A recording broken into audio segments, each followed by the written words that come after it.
All right, this is college algebra, and we are doing the Chapter 5 test. This is just a review. We're just going over the test, so to help you out for the final exam. So let's just go question by question, and hopefully this might help you out for the final. So let's give this a shot. Let's take a look at this. 7 over 6 to the x, 216 over 343. These are not real familiar numbers to you, probably. Not to me either. So what I'm going to do is I'm going to try. Let's try 7 and 6. There's got to be some kind of relationship between this. So you know what 7 squared is? 7 squared is 49. You know what 6 squared is? Now that's not either of these numbers. So let's try one up higher. So let's try, and we've already punched them in there just for time's sake. I've already tried 7 to the third, that's 343. I've tried 6 to the third, and that's 216. How did I know to try 3? Well, I knew 7 squared didn't work and 6 squared didn't work, so I just tried the next one up, and then I got the right numbers. So we know that that's true. So what I can do is this. Watch, I'm going to take 216, and I'm going to rewrite it 6 to the third. I'm going to take 343 and write it 7 to the third. Alright, and let's just write it like this. 6 over 7 to the third power.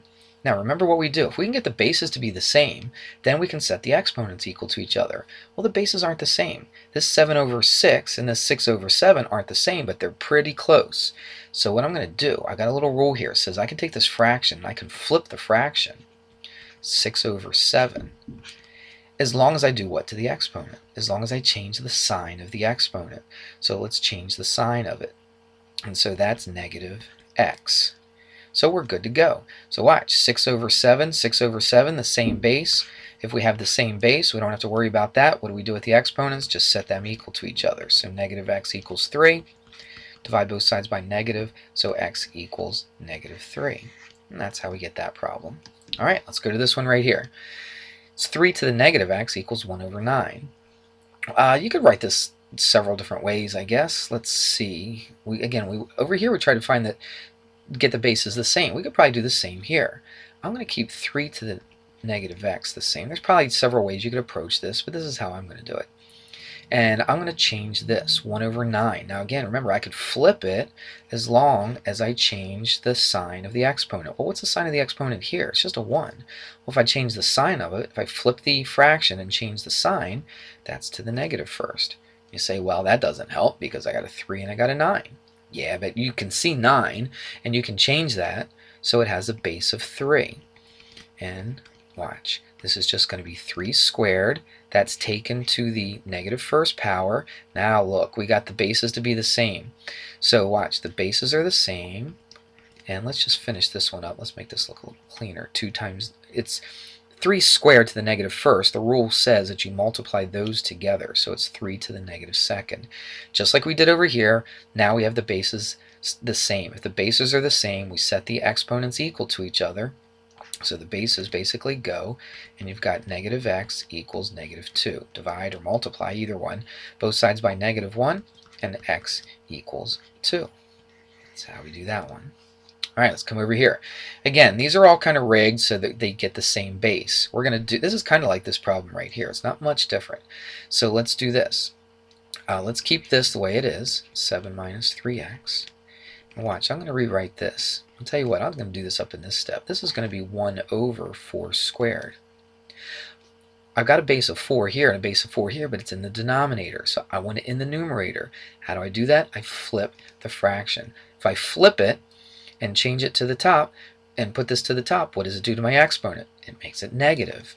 So I'm going to flip it, makes it a positive. It's a 4 up at the top now, but I can't just leave it 4 squared. Got to change the sign of the exponent. So I change it, make it negative 2. Watch. The 4's go. Now you just set this equal to each other. All right, subtract a 7 from both sides. Negative 3x equals negative 9. Divide by negative 3. And x equals 3. All right, let's move on.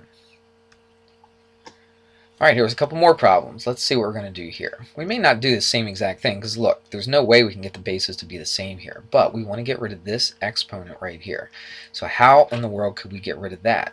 Well, remember what we want to do. We want to get this a to the first. How can I get 3/4 to be a 1? Well, I can multiply it by its reciprocal. So watch this. So it's a to the 3/4, And what I'm going to do is I'm going to take this, I could put it in parentheses here, take this to the 4/3 power. Why did I pick 4/3? Because it's the reciprocal of 3/4. The 4's cancel, the 3's cancel, I'm left with just a, and that's what I want to do. But of course you can't just do that to the left side, you got to do the same thing over here to the right side. So let's take 27 to the 4/3 power as well. Now watch, remember we said they're going to cancel out? Multiply out to be a 1. This is going to be a to the first, or just a. Now we got to figure out what this thing is. Well, here's the little trick to this. I take 27 and I take it to the 1/3 power. Now, I can't just stop there because that's not going to be the same thing, but I take 27 to the 1/3. I always take 1 over the denominator, and then you can take it to the 4th power. Let's continue with this. 27 to the 1/3. Well, that means the cube root of 27. The cube root of 27 is 3, and now you have 3 to the 4th. 3 to the 4th is 81. And you're done with that. All right. Let's keep going. Now, look at these look at these bases. These bases kind of look like they could be the same. Look, I see a 2 and an 8, and I should be able to think of that in my head. Same thing with the 125 and the 5 right here. I could probably do that in my head as well. So let's do that. Let's think of 125. Well, what is 125? Well, 125 is 5 to the 3rd, and 8 is 2 to the 3rd. Alright, that's all being taken to the x plus 1 power. We'll just hang on to this and we'll bring it down a little bit later. So let's look at this. This is going to be 5 over 2. Since both of them are to the 3rd power, we're going to put it in parentheses and just take it to the 3rd just like that. It's the same thing. But now remember, we're taking it to the x plus 1, so we multiply those together, and I'm going to show it like that. Alright, and let's bring this down now, just so we don't forget about it. Alright. Now the bases are still not the same, but we did this in one of the other problems. This is 5 over 2, this is 2 over 5. Wow, they're pretty close. You could change either one of them. It doesn't really make any difference. Let's just change this one. Instead of 5 over 2, let's make it 2 over 5. Well, if I flip that fraction, if I take the inverse of that fraction, the reciprocal, I have to change the exponent as well. And how do I do that? I have to make it negative. So now this is going to be negative 3 times x plus 1. Now, you got the bases to be the same. All right, we do that quite a bit, trying to get the bases to be the same. Doesn't always work out that way, but sometimes it does. Watch, the bases are the same. We set the exponents equal to each other. So let's just do this multiplication right now. It's negative 3x plus, let's see, it's negative 3x plus negative 3 times 1, which is, it's just distributive property, negative 3x minus 3 equals x minus 1. Let's do a little quick math. Let's subtract an x from both sides. I can just do that in my head, can't you? Minus x, which would be minus 4x. Add a 3 to both sides, and negative 1 plus 3 is 2. Divide by negative 4, and always reduce it. Don't leave it negative 2/4. That reduces to 1/2. You could put the negative right in the middle. You could put it on the top. You could put it on the bottom. It doesn't make any difference. And there it is. X equals negative 1/2. All right, let's move on. All right, now we're changing to a completely different style of problem. We have a couple equations here for you, and we're going to use both of those in these problems right here. Okay, this is those interest problems. Now it says find the future value. You got to know which. Oops, forgot to change some stuff up here. You remember what the future value is. The future value in this equation right here is the A. Remember, the principal is the amount of money you're putting into the bank, let's say.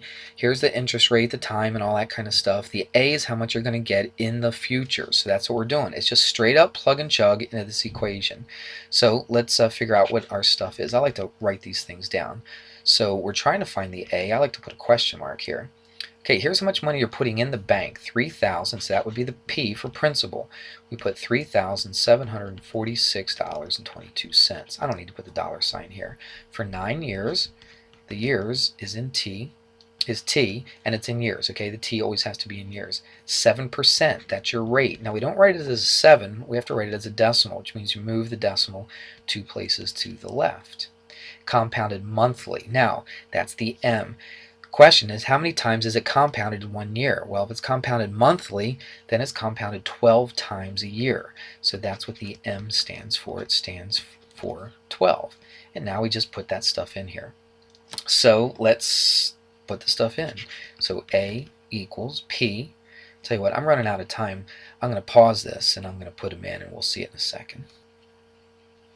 Okay, here we are. I've written them all down. This is the principal. That's the 1 up here in this equation. That's the rate, 0.07. That's the m, how many times it's compounded, and it's taken to the Tm power, 9 years, 12 months. So what you need to do is just need to put this in your calculator and come up with a number.